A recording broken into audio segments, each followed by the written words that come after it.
अब मार्केट से भी अच्छी और टेस्टी स्प्राउट्स के लड्डू घर पर ही बनाएं, जो हेल्दी के साथ साथ खाने में भी टेस्टी हैं। तो हेलो दोस्तों, कैसे हैं आप सब। आज की रेसिपी है मूंग के स्प्राउट्स के लड्डू। तो आइए इस दिवाली कुछ हेल्दी बनाएं। सबसे पहले एक कढ़ाई गरम करें, उसमें आधा टेबल स्पून घी डालें। फिर 1 कप बादाम डालकर लो फ्लेम पर अच्छी तरह से फ्राई करें। लगभग 2 से 3 मिनट बाद बादाम फ्राई हो गए हैं। फिर मैंने इन्हें एक बर्तन में निकाल कर ठंडा होने के लिए रख दिया है।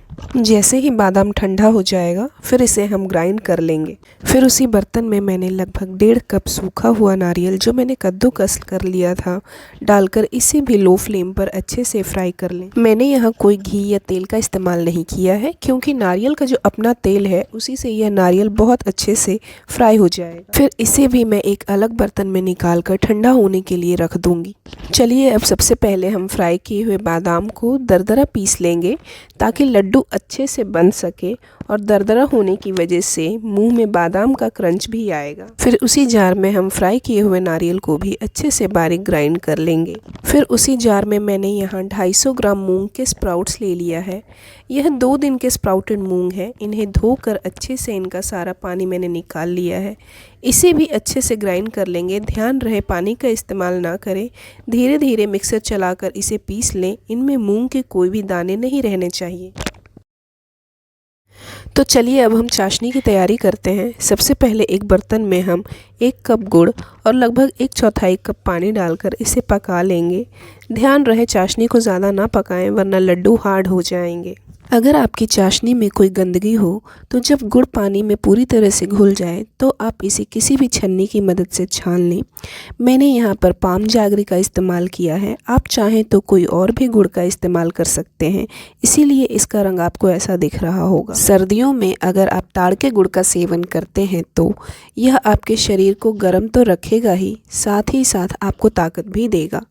इसमें भरपूर मात्रा में आयरन, मैग्नीशियम, फास्फोरस और पोटेशियम जैसे मिनरल्स पाए जाते हैं, जो आपके शरीर के लिए बहुत ही फ़ायदेमंद है। और यह आपको कई रोगों से भी बचाती है, जैसे कि खून की कमी, डाइजेशन से रिलेटेड कोई भी प्रॉब्लम, सर्दी, खांसी या फिर जोड़ों का दर्द। लगभग 5 से 6 मिनट तक पकाने के बाद हमारी चाशनी बिल्कुल तैयार है। तो चलिए अब मूंग भूनने की तैयारी करते हैं।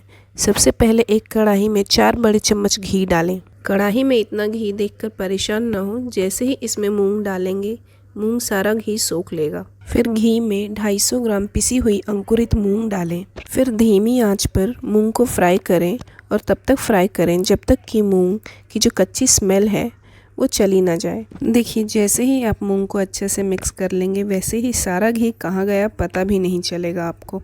इसलिए घी देखकर डरे नहीं। मूंग अगर नीचे चिपक रही है तो घबराइए नहीं, बस पेशेंस के साथ फ्राई करते रहिए।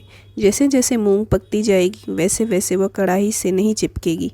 मूंग को फ्राई करते वक्त जल्दबाजी ना करें और आराम से धीमी आंच पर उसको फ्राई करते रहें। जितना ज़्यादा उसको फ्राई करिएगा उतना ही उसका कच्चेपन का स्वाद धीरे धीरे चला जाएगा। जैसे जैसे मूंग को फ्राई करते रहिएगा वैसे वैसे उसका कलर भी चेंज होता चला जाएगा। मुझे इस मूंग को फ्राई करने में लगभग 30 से 40 मिनट का समय लगा था। जैसे ही मूंग अच्छे से फ्राई हो जाए वैसे ही उसमें पिसी हुई नारियल और पिसा हुआ बादाम डाल दें। फिर उसमें 5 से 6 हरी इलायची का पाउडर डालें। इससे लड्डुओं में बहुत अच्छी खुशबू और स्वाद आएगा। उसके बाद इसमें लगभग 1 टीस्पून जायफल घिसकर डाल दें, क्योंकि गुड़ के साथ जायफल का स्वाद बहुत ही अच्छा लगता है। उसके बाद इन सबको अच्छी तरह से मिला दें। मिलाने के बाद इसे लगभग 1 से 2 मिनट तक भून लें। जैसे ही मिक्सचर फ्राई हो जाए वैसे ही उसमें धीरे धीरे करके गुड़ की चाशनी डालते जाएं और मिलाते रहें और बाइंडिंग कंसिस्टेंसी चेक करते रहें। इतने मिक्सचर के लिए मैंने जो 1 कप गुड़ की चाशनी बनाई थी वह पूरी इस्तेमाल हो गई थी। चाशनी डालने के बाद मिक्सचर को अच्छे से मिलाएं और लगभग 1 से 2 मिनट के लिए धीमी आंच पर पकाएं। ध्यान रहे मिक्सचर को ज़्यादा नहीं पकाना है, क्योंकि बाद में लड्डू हार्ड हो जाएंगे। मिक्सचर को एक बड़े बर्तन में निकाल कर उसे हल्का ठंडा होने दें, ताकि आप लड्डू बना सकें। लड्डू का साइज़ आप अपने हिसाब से छोटा या बड़ा कर सकते हैं। सबसे पहले हाथ में हल्का घी लगा लें और मिक्सचर को लड्डू के साइज़ जितना ले लें और गोल गोल कर लड्डू बांध लें। इसी प्रोसेस को रिपीट करके सारे लड्डू को एक एक करके बना लें। इतने मिक्सचर से इस साइज़ के 15 लड्डू बने थे। यह लड्डू दिखने में जितने अच्छे हैं, खाने में भी उतने ही स्वादिष्ट हैं।